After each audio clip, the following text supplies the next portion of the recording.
सबसे पहले तो अस्सलाम वालेकुम रहमतुल्लाहि व बरकातुहू। आप सबसे पुराने हैं, बुजुर्ग हैं हमारे। आपने बहुत मेहनत करी है, आपने जिला पंचायत भी लड़ी थी, तो आपको कामयाबी क्यों नहीं मिली? हाँ, आपने जो है बहुत अच्छा सवाल करा, क्योंकि लॉकडाउन पे मैंने 1965 से जो है मतलब अपने समाज के, पिछड़े समाज के लिए खिदमत कर रहा था। तो लॉकडाउन में मैं मतलब ये तन्हाई में बैठे हुए सोचने लगा कि ऐसी कौन सी कमी है जो कि मतलब ये कि हमारे मेहनत में कामयाबी नहीं मिली। तो उसमें मैंने किताब पढ़ी थी 16वीं सदी की तारीख इस्लाम, और एक किताब मेरे दादा की थी जो कि वो तुम्हारे के शामिक करबला। तो वो पुरानी किताबें थी, तो उससे मुझे मतलब ये है कि जब देखा तो हमारे नबी सरकार दो आलम ने दुनिया में आन के गुलामी खत्म की थी। आज के जो हमारे उलमा हैं वो मतलब ये कि बार हर तकरीर में गुलामी की बात करते हैं, वफादार की बात करते हैं।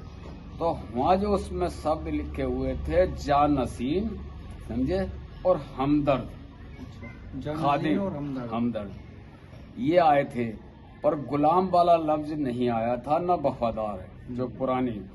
तो उसके माने हैं कि वफादार जो कहते हैं एक गुलाम को कहते हैं, समझे। तो हम लोग ये नहीं समझ पाए ये वफादार लफ्ज कौन लाया। ये लाया अजीद। यजीद ने जो है मतलब ये है कि जब वो जंग शुरू हुई है और मतलब हुआ था, तो हक पे जो लड़ रहे थे वो हुसैन, वो थे हकदार। और इधर जो थे यजीद की जो फौज थी वो लालची और वफादार का खिताब दिया था, वहां से ही वफादार का लफ्ज चला है। अब मैंने उसमें जो है मतलब ये सोच के कुछ जुमले बनाए। जुमले ये बनाए कि मेरी वालदा और मेरी सास दोनों माँ होती हैं, और मैं अगर अपनी सास की खिदमत करता हूँ तो सास जो है ये कहेगी कि मेरा दामाद बहुत वफादार है, और अगर मैं वालदा की खिदमत करता हूँ तो वालदा ये कहेगी कि मेरा बेटे ने हक अदा कर दिया दूध का, वो हकदार बताइए। मेरा भाई और मेरा दोस्त है, उसमें किसी बात से कैंसिल हो और मैंने साथ भाई का दे दिया, तो भाई ये कहेगा मेरा भाई होने का हक अदा कर दिया। दोस्त ये कहेगा कि यार दोस्त मेरा बहुत वफादार है, तो दोस्त तो वफादार कह रहा है और भाई हकदार कह रहा है। अब उसके बाद में आगे कड़ी, चलो पीर है हमारे और वालिद साहब है। वालिद साहब की हम खिदमत ना करके पीर की खिदमत कर रहे हैं, तो जो है पीर जो है अपने मुरीदों में कहेगा कि फला जो है मुरीद मेरा बहुत वफादार है, और वालिद की खिदमत कर रहे हैं हम, तो वालिद साहब ये कह रहे हैं कि बेटा जो है बहुत हकदार निकला, बेटा होने का हक निभा दिया। तो ये अब इसकी तारीख आगे को लेकर चलो। अब समनम जो है सलीम की वफादार बनी, उसने पूरा खानदान कटवा दिया। अगर वो हकदार होती तो उस घर का नखून नहीं करती।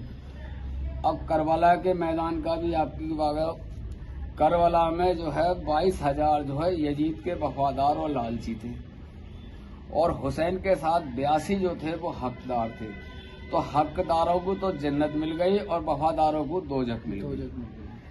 अब आगे को चलते हैं कि दुनिया में 4 जानवरों का दूध पिया जाता है, गाय, बकरी, भैंस, ऊँटनी, पर मतलब यह है कुतिया का दूध कोई नहीं पीता, जो कि हर इंसान कहता है कि कुतिया वफादार है।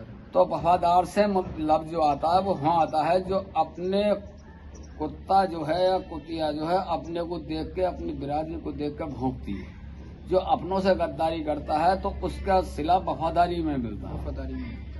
अब आप मैं एक थोड़ा सा समाज के लिए, आप जो इस लाइन में आ रहे हैं कि 1 लाख आदमी के परिवार में तो MLA MP हैं लाखों की तादाद में, और जो वफादार हैं करोड़ों की तादाद में, उनके पास एक MP और MLA नहीं है। क्योंकि क्यों नहीं है कि वो लोग वफादार हैं।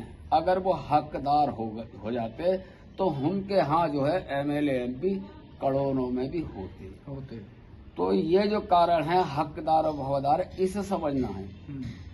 तो मैं जो है अपील करता हूँ कि ये पैगाम जो पहुँचा रहा हूँ मैं, इस पैगाम को और इसे ज्यादा से ज्यादा शेयर करें और आगे पहुँचाएं, बिल्कुल, जिससे कि मतलब ये नजर पहुँचे। खुदा हाफिज़, अस्सलाम वालेकुम। अस्सलाम वालेकुम।